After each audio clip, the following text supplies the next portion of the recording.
Well, dear colleagues, thank you for joining this conversation between international and Polish civil society organizations immediately following Poland's Universal Periodic Review here in Geneva. I'm Matthew Jones, working with Human Rights House Foundation, and we work closely with Polish partners in monitoring the human rights situation in Poland and participating and engaging with the Universal Periodic Review process.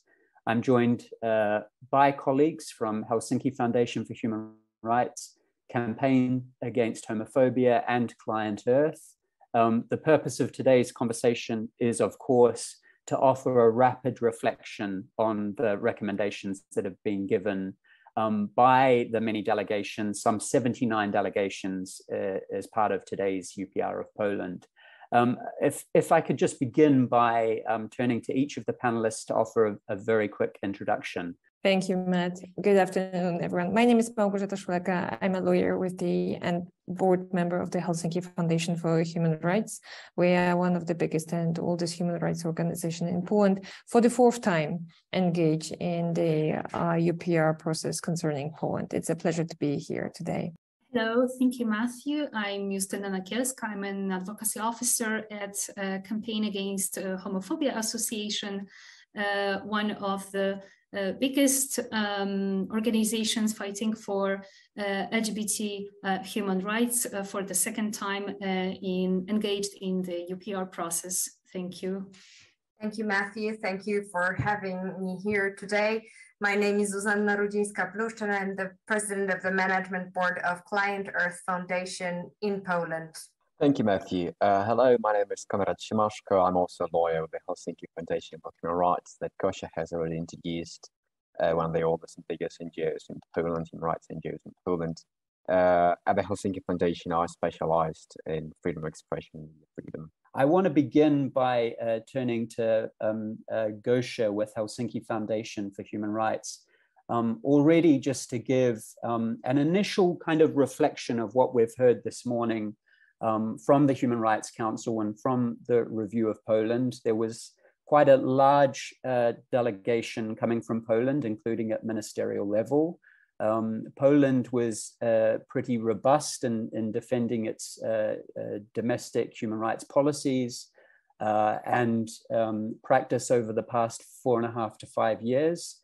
They responded largely to most of the key thematic areas and issues that were raised by the many delegations that had comments and recommendations to make as part of the UPR. Maybe I would just start with some of the positive highlights, and maybe I would just start also with the brief reflection of the mobilization on the part of the civil society.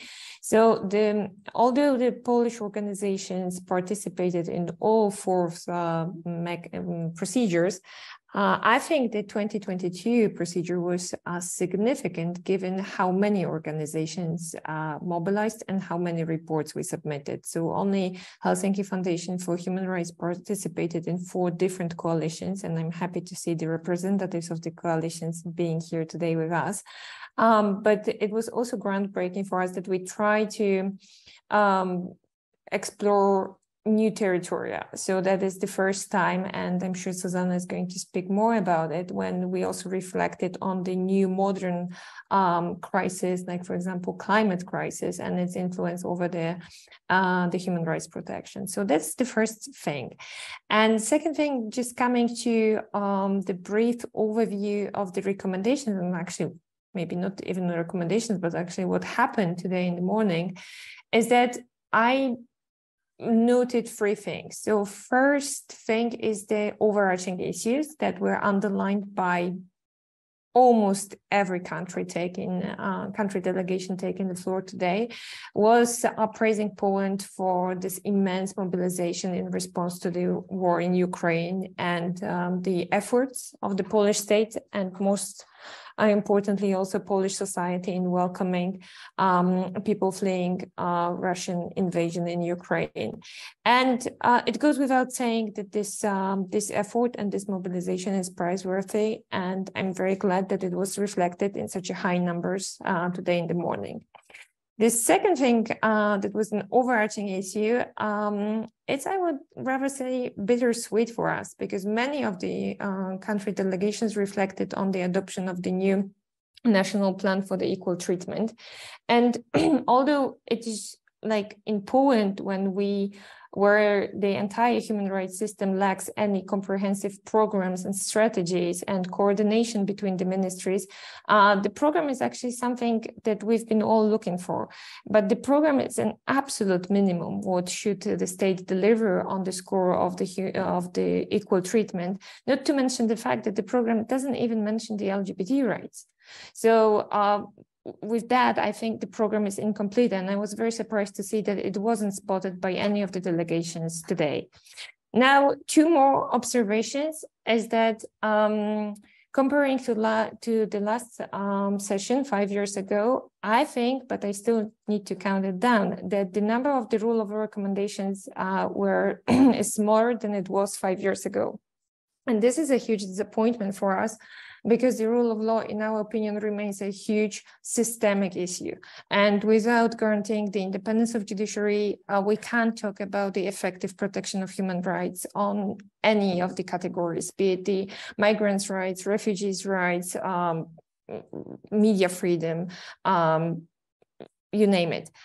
And secondly, when it comes to the rule of law recommendations, I was also quite, on the one hand, I was happy to see that many of the delegations highlighted the key problems related to the implementation of the judgments, but just very, very few recommendations were very specific concerning, for example, disciplinary proceedings against judges or the composition of the National Council of Judiciary, which are the cornerstones problems that we are facing right now. I will leave it here.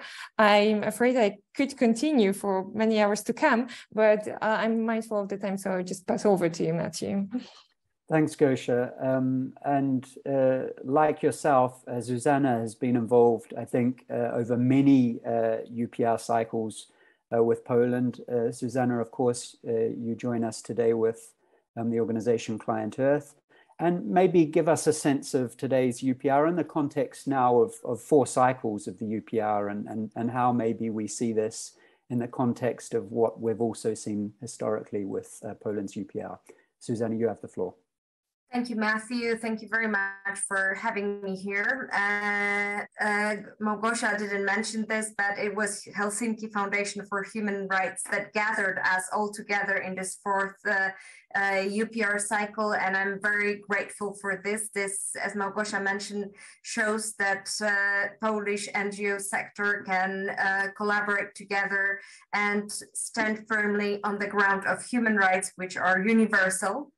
And as we heard today during the session, also Polish government, Polish delegation said that human rights are at the very spotlight of interest of Polish government, which I must say is at least debatable. And I heard it, as you mentioned, Matthew, many times in Geneva from the Polish delegation. So I have this weird feeling that what happens in Poland on the Polish in the Polish politics in the parliamentary scene is totally different from what is presented in Geneva before the UN treaty bodies, or as today before the Human Rights Council. I must say, it's as a citizen, I'm very much surprised. But I will maybe start with what surprised me positively today. So first of all, as Małgorzata mentioned already, I was very proud of Poland when it comes to reaction to war in Ukraine, and very thankful for the country delegation to notice this and mention this upfront in their speeches. However, again, it was the burden on the Polish citizens' shoulders, which we gladly took, and we opened our hearts and houses to Ukrainian migrants. It was not much of governmental effort, at least at the beginning, of Ukrainian refugees coming to Poland. Secondly, I must say I wasn't surprised that many of the themes were recurring, and I remember them from the third cycle, like hate speech, hate crimes, protection of women, protection of migrants as well. Not much mention on the Polish-Belarusian border, apart from the countries like Belarus or Russia, which pointed this out, but not much said by the Western countries. LGBTQ rights, those are the areas that were already pointed out 5 years ago. As Małgosia said, there weren't many recommendations with regard to rule of law generally, but I noticed there were plenty of those referring to independence of judges. And the last point, which I took happily today, was about noticing the biggest challenges in front of us in the 21st century. So the environmental and climate challenges we are facing now.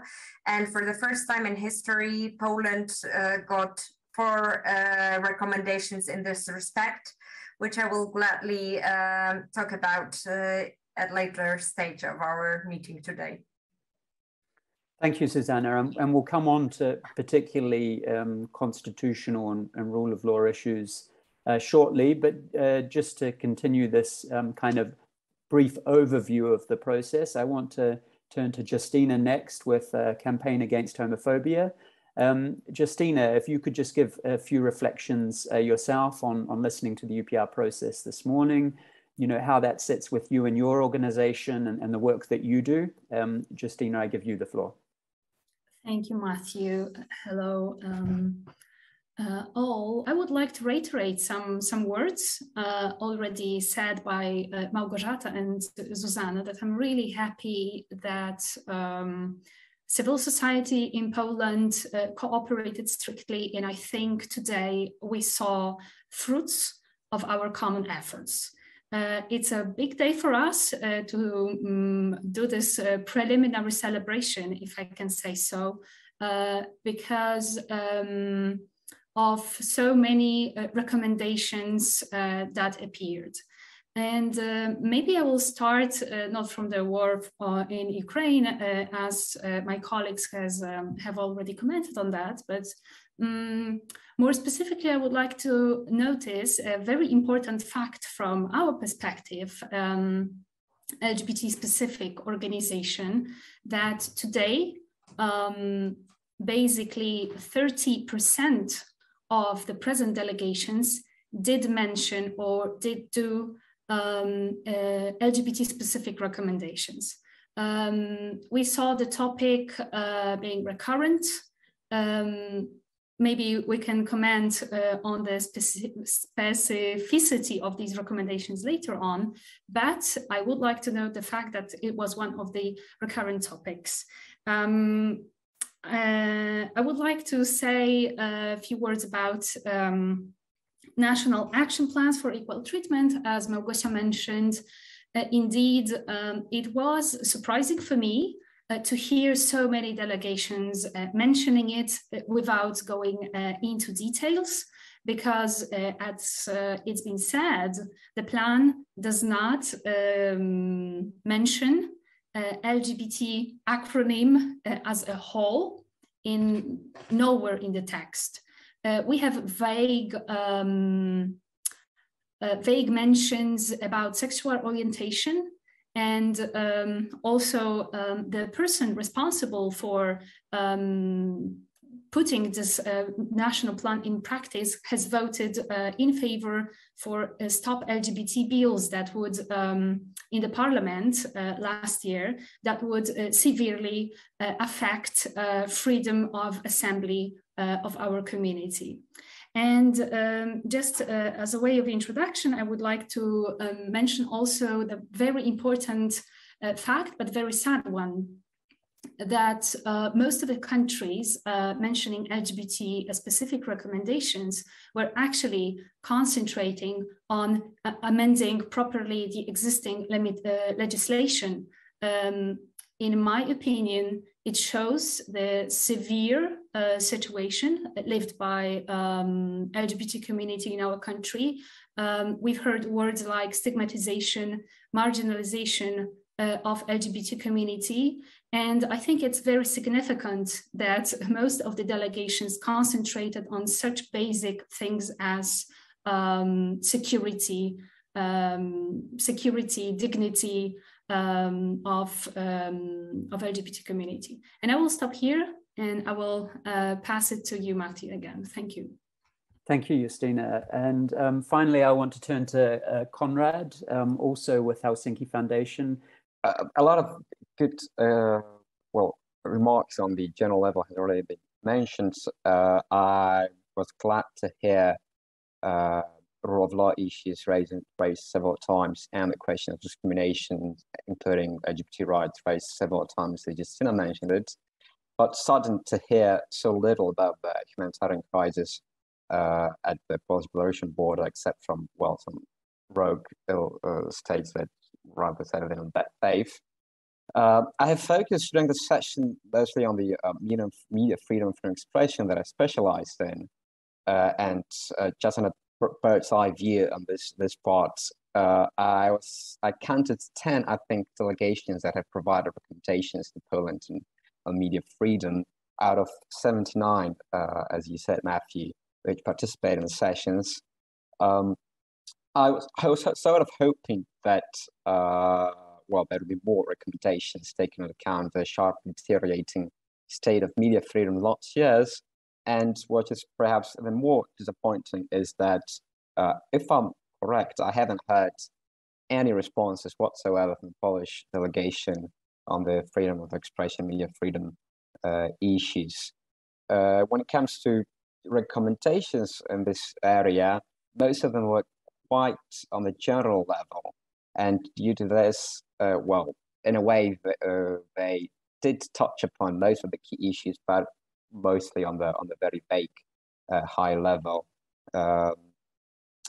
Some of them are quite specific. I'll be happy to go to details in the next part, and I think it's important that they also include very specific recommendations. Although I do have an impression that the last UPR session included more specific recommendations in this area, which I find quite surprising.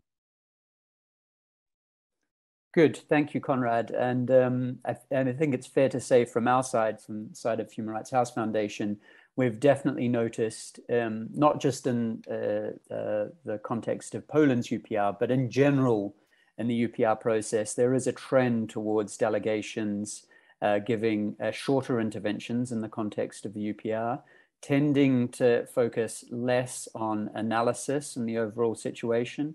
And we heard, of course, today, many delegations just go straight into recommendations, and they use less time just to focus on the recommendations, rightly or wrongly, in the context of the overall process itself. We've heard a little bit already about rule of law and the kind of macro situation. I just want to give each of you a couple of minutes to focus in on this a little bit more.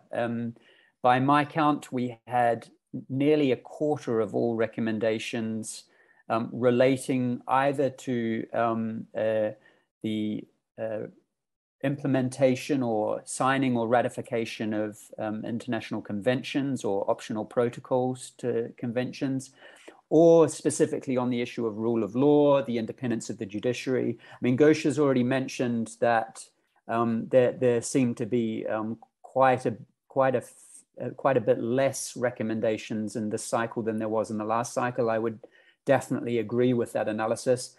Something around 20 to 25 recommendations relating to rule of law or independence of the judiciary, which included, active or lack of reforms of the justice system, the independence of judges, the implementation of recommendations by regional mechanisms and organizations, including the Venice Commission.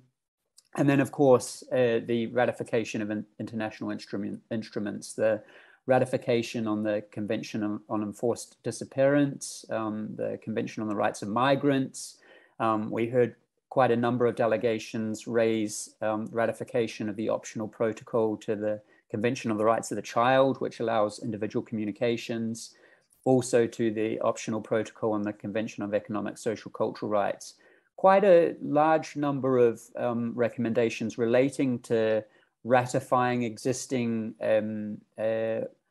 conventions and treaties, which is perhaps surprising for a state like Poland. You might like to reflect on that, but I just want to turn back for a couple of minutes to each of you, just to reflect on the kind of the bigger macro recommendations that were given. Nearly a quarter, I would say, of recommendations in today's UPR. Gosha, if we first come back to you, you have the floor.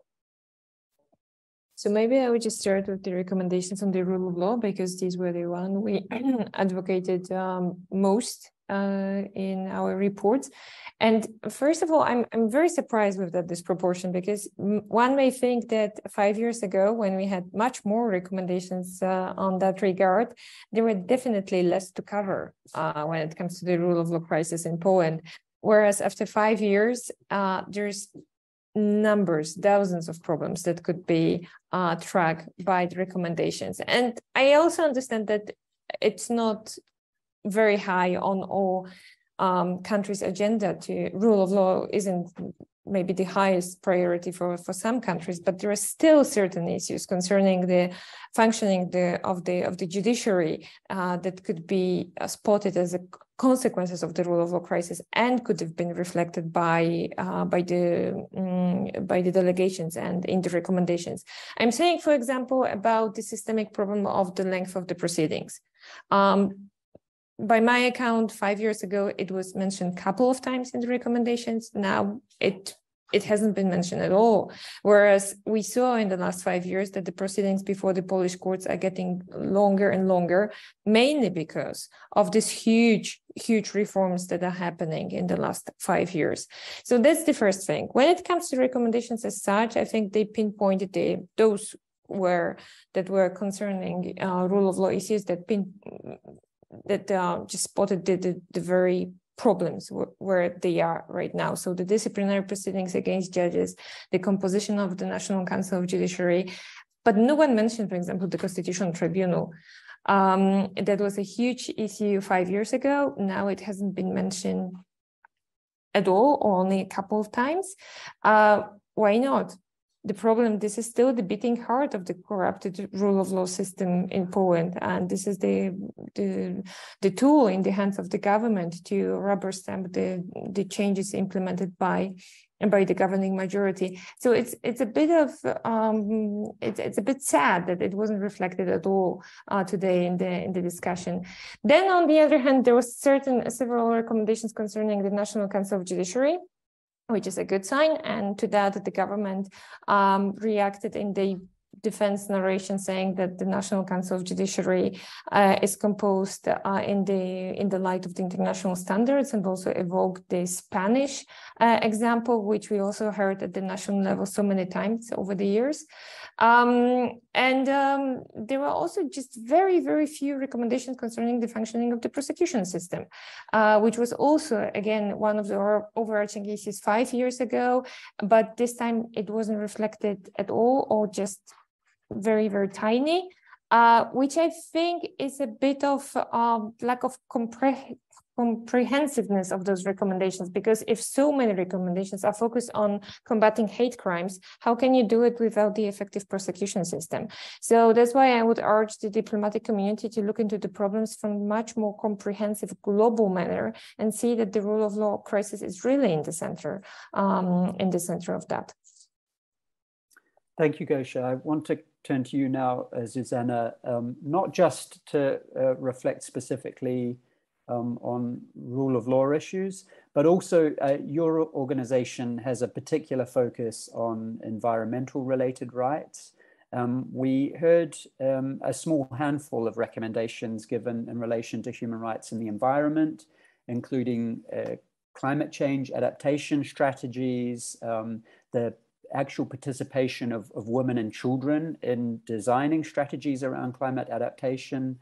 There was a recommendation given around greenhouse gas emissions, the rights of environmental human rights defenders. I wonder if you could, in reflecting on the kind of the bigger macro issues, also look at this kind of evolution of recommendations in the UPR process, and specifically today around rights and the environment. You have the floor. Thank you. Yes, indeed. It is, as I mentioned before, it is the first time that Poland received recommendations with respect to environment and climate strategies. So I am very happy with that, because it clearly shows that the country delegations duly notice and recognize the urgent need to deal with those issues in the following years. As it's being said, it's the decisive decade with respect to climate issues. And as you mentioned, Matthew, there were 3 recommendations with respect to adaptation and mitigation strategies. And 2 of them, one of Panama and one of Peru, underlined that at the very heart of climate strategies, there should be a civic participation. And this is also linked with the rule of law problem in Poland and with the shrinking civil space. As we all know, or maybe not, the legislative process in Poland currently is very symbolically depicted by the fence surrounding the parliament, a fence disabling citizens to get closer to their representatives. And in fact, citizens have almost no say in the legislative process. There is almost none consultations, or the consultations are led in the way not to enable people to participate. And what is closer to our hearts than the changing climate, the winds, heat waves, floods that will adversely affect each and every one of us, irrespective of our features, nationality, age, sexual orientation, religion, and so on and so forth. The climate problem is universal, and it should be tackled hand in hand with the society. And I'm really happy that this was recognized by 2 country delegations. Another recommendation of Costa Rica included the urge to recognize a human right to a clean, safe, and sustainable environment. This comes very handy, as the Supreme Court last year said that there is no personal right to a clean environment in a clean environment case. And I think, and I believe that such recognition in judiciary will come. It's still time, and it will be recognized by Supreme Court or other civic courts in Poland. Maybe not this year, maybe next year, but I'm sure such change will come, and this will empower people to stand firmly and to fight their ground. But if I may just mention one overarching issue, is that, as you noticed, almost all of the delegations, this is kind of a theater, as we all know, at the Human Rights Council, wished success in the UPR process to Poland. And this made me think, what is the success in the UPR process? And I remember 5 years ago, when representing the Commissioner for Human Rights in Poland, how happy I was that Poland has accepted the recommendation with respect to changing the criminal code regarding the hate crimes. But no legislative changes followed. Is this a success that such recommendation was issued? No, the true success would be if Poland approached the UPR process in a really constructive mindset and wanting to learn and change its public policies. Thanks, Zuzanna. And indeed, that's the challenge for us as civil society, and also, of course, the states making, the recommendations themselves, that we are following up with Poland, that we're ensuring that recommendations that are made are actually implemented in the coming cycle, that we're not sitting here again in 4.5 or 5 years' time and reflecting on the same recommendations being made. I next want to turn to Justyna again. You mentioned in your opening comments quite a large number, pleasingly, of recommendations focused on LGBTQI related issues and rights. I wonder if you can kind of little bit go into more specific detail with regards to your reflections. We had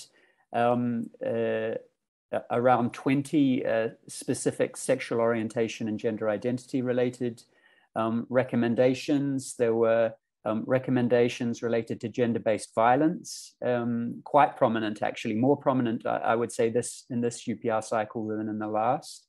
There were quite a large number of recommendations relating to reproductive health and rights, and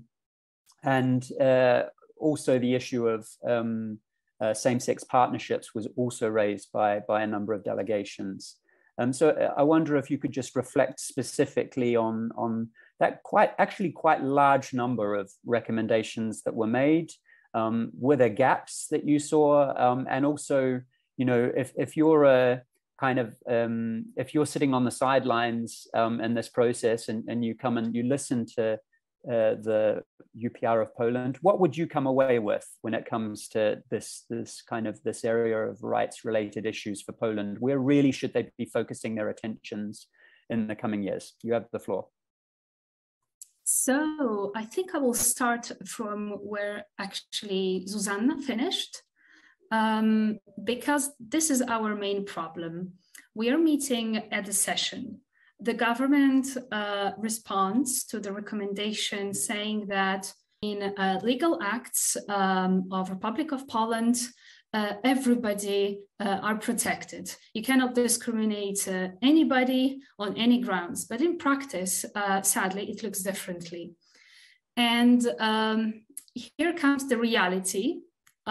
Even if, as Zuzanna mentioned, our government previously during the third cycle decided to support many of the recommendations, LGBT-specific recommendations, none of them, literally none of them was actually implemented.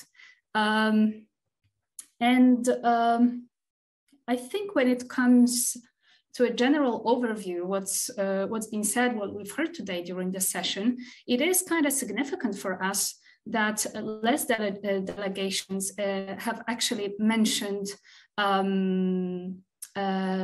marriages for same-sex couples, civil partnerships for same-sex couples. Most of the recommendations, as I mentioned before, were concerning such basic things as hate speech, hate crimes, security for people, and I would like to say that from our perspective, I think Małgosia has mentioned that before. From our perspective, the fight for inclusion of LGBT-specific legislation on hate crimes and hate speech, so all this bias of sexual orientation, gender identity, and sex characteristic is useless if there is no rule of law. So we have to come back to the situation that our state, our country is actually respecting the rulings of international tribunals. The Constitutional Tribunal is working in a proper way, and so on and so on. So I would glad to hear that still those voices on rule of law are there, but sadly they are not as strong probably as they should be. And without a proper state of law, we will not have proper protection for human rights. That's it. Thank you, Justyna. And now I want to turn to you, Konrad, particularly to focus on the freedom of expression related recommendations that came up today. we had a large number actually of recommendations that related to hate speech, to incitement of violence, to, of course, hate-related crimes connected to hate speech, as well as recommendations relating to media pluralism. But I myself was a little surprised there were not more recommendations relating to the media environment. But there were some. There were some that focused on, for instance, SLAPS, strategic litigation against public participation. There were some relating to defamation and reform of legislation in relation to defamation. In response, Poland seemed to be pretty quiet on freedom of expression, kind of its response to freedom of expression related issues and recommendations. It said quite a bit on hate speech, but not really much on media pluralism. What were your thoughts, and what were we missing, and where do we go from here? Yes, indeed, as mentioned, the number of recommendations on media freedom of expression was not as high as one might expect, taking into consideration both sort of the domestic context and what has been going on in Poland for the last 5 years, which is reflected in the sharp decline in the Reporters Without Borders index from 18th position in 2015 to 68, I think, last year, but also taking into account what is going on in the international debate. There has been really so much going on in the last around 4 years when it comes to international debate and media freedom and acceleration on the sort of standard setting, which is perhaps the best reflected in the European Union proposals on the SLAP Directive and the European Media Freedom Act. But these are, I think, symptoms of the larger context where the international community really sees several threats on media freedom and starts to really discuss very concrete measures to address them. That's why I was so surprised to hear that some of them were not addressed at all, and others were addressed in such a fake level where they are already much more developed than they were actually in the previous UPR session. The acceleration on the standard setting is really impressive. So the missing things that are already sort of there, both when it comes to the real domestic problems and recognition on the international level that is a media freedom problem, were notably the use of state funds, state advertising and other forms of finances as a way of gaining political control over independent media, and also the question of protection of journalistic sources in the context of surveillance, where both these issues are relevant in Poland, both these issues are there in the international standards, and even there were concrete documents, Venice Commission, for example, opinions that could be directly applied in the recommendations, but unfortunately were missed there. On the other hand, one could see that several recommendations sort of reflected this developments, and as you mentioned, on the previous UPR session, nobody mentioned SLAPS as an option, and I think it reflects what happened in Europe the last 4 years when it comes to discussion. So I was very happy to hear about strategic lawsuits against public participation and vexatious lawsuits as concrete recommendations. I think at least they appeared twice from 2 delegations. Similarly, the question of independence of the public media authorities, mentioned I think by the Brazil delegation, was also something that has been increasingly being recognized, and I was very happy to hear that. I was also happy to hear their very concrete recommendations, such as recommendation from the US delegation on the to repeal the criminal defamation, and recommendation to amend the criminal insults to religious feelings so as it won't hamper the freedom of expression. But here I would come back to reflections that Zuzanna and Justyna already mentioned, but it's great to hear this kind of concrete recommendations. I might imagine that perhaps even the state, the Polish government might accept them, but I wouldn't expect them to really implement it. And There are several general recommendations, just simply mention independence of media and pluralism of media and protection of harassment and intimidation of journalists. Of course, very happy that these kind of issues were mentioned, but on this kind of very high level, it's I think that their impact may be lesser than the other recommendations. Good, thank you, Konrad. And before I come back to everyone kind of on next steps and final thoughts on today's process, Gosha, I wonder if I can just come back to you briefly. You know, you rightly said in your opening comments that a lot of time and attention was devoted to addressing the treatment of Ukrainian refugees and those who are escaping the renewed war of Russia in Ukraine. Nevertheless, we did see well over 30 recommendations relating to Poland's treatment of migrants and asylum seekers.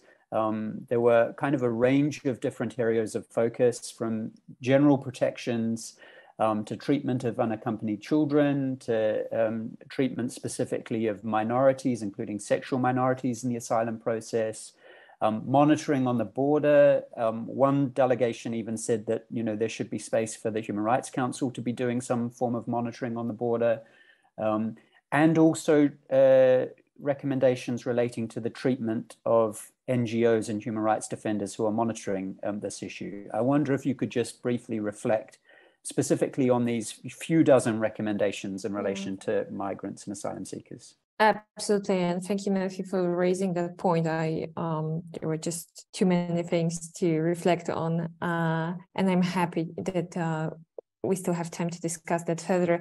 Well, I think that what is important to remember is that we have double standards when it comes to treatment of refugees in Poland.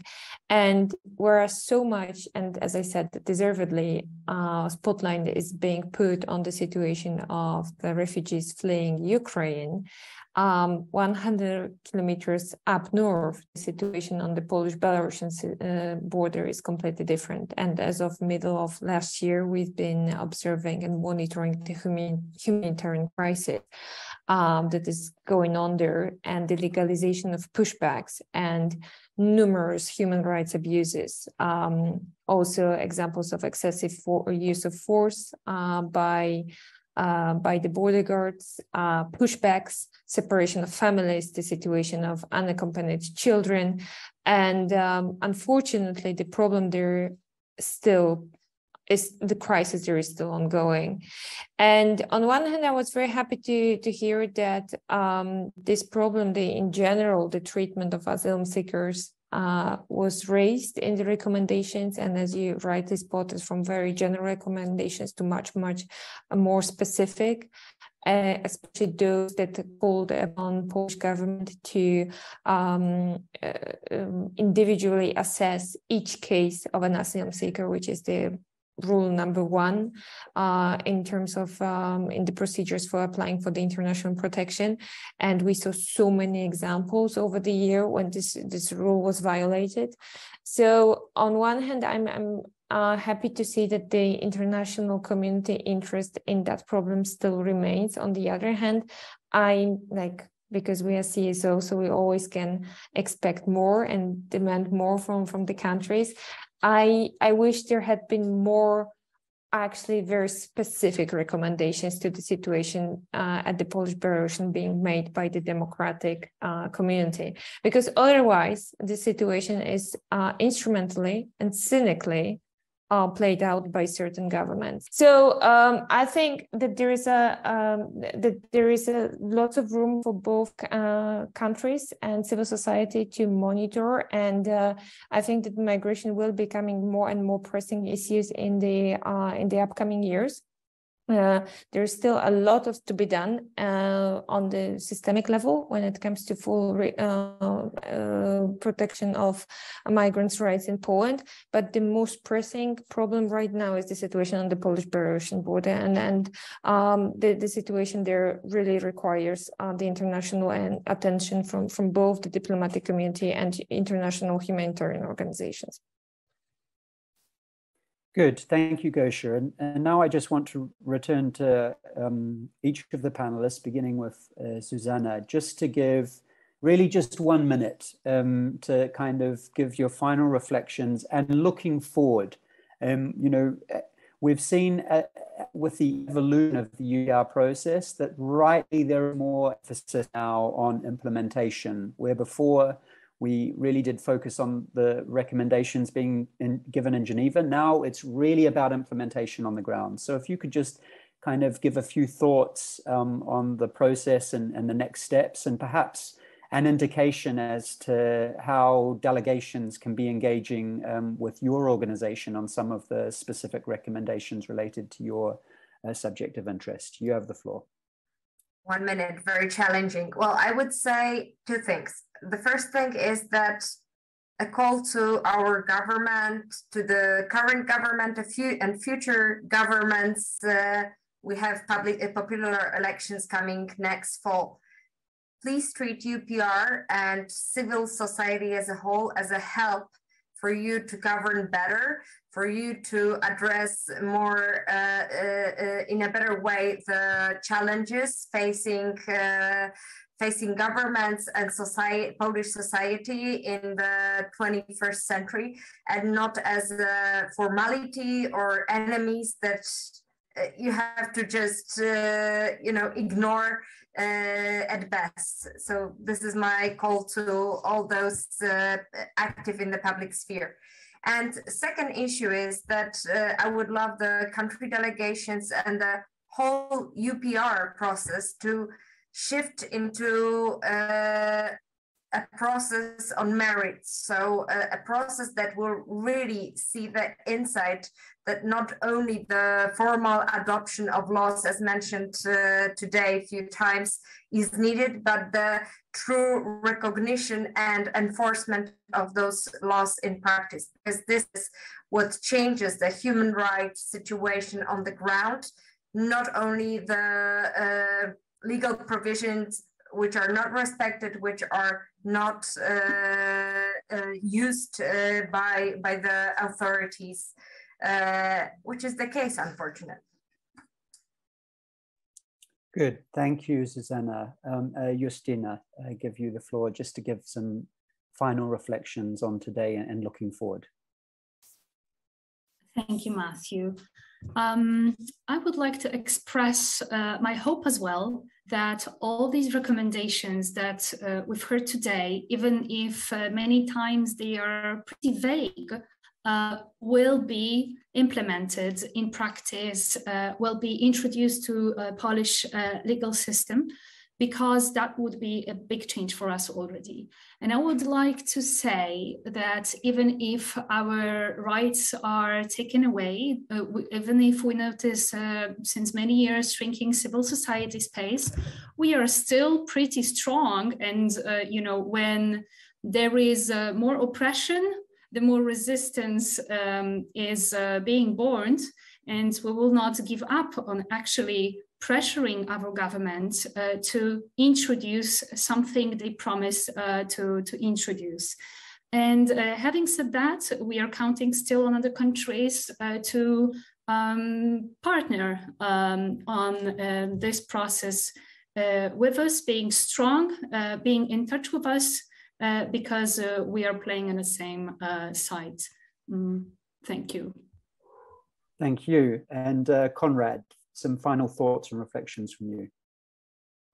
Yes, two things on my side as well. I think it's really important, as Zuzanna mentioned, the next year elections is important context as both something that, important to keep in mind when thinking about implementation of these recommendations, as many of them would be crucial in the media freedom area for the fairness of the election. I haven't mentioned one of the quite concrete recommendations would be one of the crucial here. That is the ensuring the respect for impartiality and balance and important in public media as the obvious example of relevance of the recommendations on the election process. Having said that, it's also important to keep in mind this the recommendations are something to be worked upon in a couple of years perspective, and I think it's also important to see them as a big issue to be implemented through larger reforms, also regarding the regulatory institutions and larger frameworks. And secondly, I think it's also important to see again the UPR system in the context of vis-a-vis of other international institutions, as many of important acts that are now being discussed within the member states of the European Union could help implement this recommendations. Of course, referring here to the anti-SLAPP European Union Directive and the proposal for a European Media Freedom Act, that each member state has an important role in sort of supporting and being cautious of the good proposals not being watered down in the process of negotiations. Good, thank you, Konrad. And then finally, Gosha, just some final thoughts from your end. Well, first thought is that we need to keep that spark alive, and with the fourth cycle coming slightly to an end, we still need to gear up for the fifth cycle. And I think what this today's session taught us is that not only the number of recommendations count, but also the quality of them. So I think that this is also a challenge for the civil society, but also a great lesson learned how to work with the delegations in the upcoming years to shape the proper, timely, and very concrete recommendations. That's the first thing. Second thing is that I just want to reflect on what Justyna and Zuzanna said, that implementing the large chunk of those recommendations can be implemented within a month, and it would have taken just legal changes. But we are far past that point when we can say that changing law actually changed something in the situation of the real people and prevent human rights abuses. So it's not only legislation, and I'm saying it as a deep heart, saying hard as a lawyer, but also the entire process of creating the human rights culture. And this is the biggest challenge we are facing, among many, many other things that we are dealing with. I think that the end game for us is that how to advance the human rights culture in Poland and abroad in general, because otherwise that would be just letters written down in the official journals. And if we cannot implement them without the effective court proceedings or the civil society or the government that could be a partner for the civil society, then we really have a problem. So that would be my parting thought. Good, thank you, Gosha, and thank you all panelists for that rapid analysis following Poland's Universal Periodic Review earlier today here in Geneva. The success, of course, of the UPR process, as has already been reflected on, is really measured in the improvement of the human rights situation on the ground in Poland. All of our organizations here today, Human Rights House Foundation, Helsinki Foundation for Human Rights, Campaign Against Homophobia, and Client Earth are all really committed to improving the human rights situation in Poland. All of our organizations can be contacted for further information in relation to the recommendations that have been given to Poland today as part of the UPR. Of course, we're also committed to monitoring Poland's progress and its implementation of the recommendations in the coming year, and working with delegations who have given those recommendations to make sure that they are implemented.